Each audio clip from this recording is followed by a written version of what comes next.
Nii, Priit saab vaikselt ennast sinna mikrofoni juurde sisse sättida. Tänavu siis Enduro maailmameistrivõistlustel Junior 2 klassis 11. koht. Hooajale panid ilusa punkti oma hooaja parima tulemusega.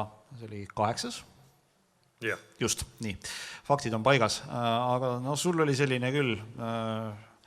Just lugesin ühte uudist sinu kohta. Seal oli väga huvitavalt kirjutatud, et oli selline keeruline hooaeg.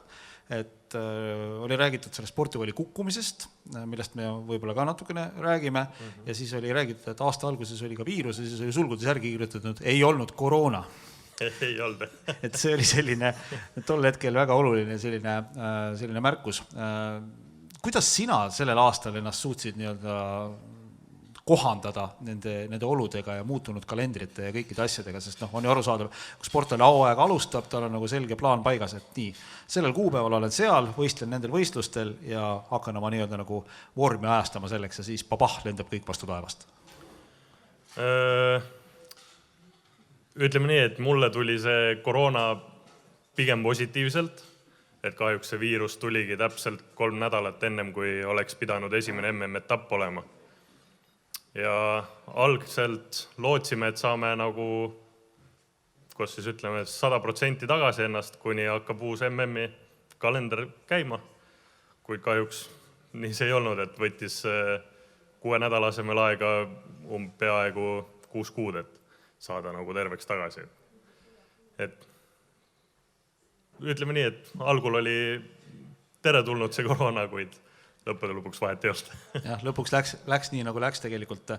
Ma usun, et laias plaanis sa saad oma hooajaga rahul olla. Võib-olla ma ei oska öelda, et kas see kukkumine seal Portugalis teisel päeval, kas see mõjutas, ma saan aru, ka järgmist etappi natukene, kus sa ütlesid, et sa lõpus seal sisuliselt ühte jalga jalarauale ei toetanud? Jah, selles suhtes, et see jala kukkumine ei olnud kahjuks küll see pühapäevane ehk siis teise päeva kukkumine, see oli hoopis eelnev päev. Just. Et see pühapäevane kaelatrauma, see õnneks lahenes nädalaga nagu enam-vähem normaalseks. Et see nii väga ei seganudki, aga jala ma suutsin jah kuidagi nii lollisti kukkuda, et sain täpselt õigele lihasele pihta ja enam jalas jõudu ei olnud ja enam maast jalarauale seda ei tõstnud, et ühe jalaga oli üpris keeruline seda kõike seal teha. Kuidas üldse seal MM-i sarjas kogu seda aastat niimoodi võeti, et sõideti ju tegelikult vähem, samal ajal, ma olen alati rõhutanud seda, et kui vähem sõidetakse, siis järelikult pole aega nii-öelda taktika tegemiseks, et panna tuleb. Jah, kui vaadata tipu poolega, siis põhimõtteliselt kõikidel klassidel läks viimase päeva viimase kiiruskatseni välja ja nii 2 klassis tähendab ka kaotati maailmameistri tiitel viimasel kiiruskatsel, kas siis ühel sai kütus otsa ja teisel siis 2 taktilisel oli küünal läks läbi ja ei olnud küünalt kaasas.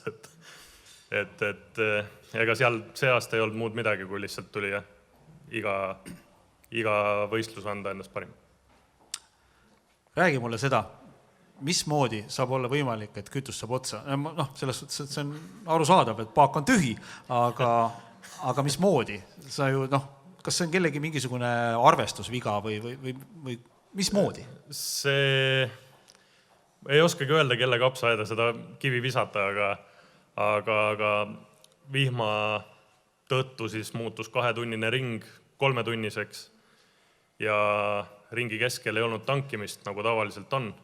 Ja lihtsalt 2-taktiline võtab seda kütust oluliselt rohkem ning sai otsa viimasel kiiruskatsel, et päris mitmel sai otsa seal.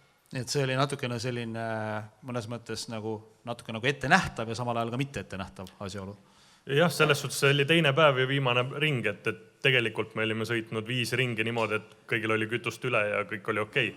Aga lihtsalt selleks viimaseks ringiks oli ilmastik läinud nii hulluks ja rada läbitamatuks, et juhtus seekord nii. Jah, ilmselt jääb kodanikule selle pikaks ajaks meelde veel.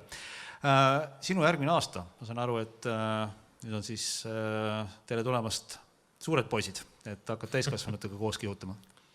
Jah, järgmist aastat on veel näha, mis saab. Selge, selle tooniga siit ka lõpetame. Aitäh, Priit! Aitäh!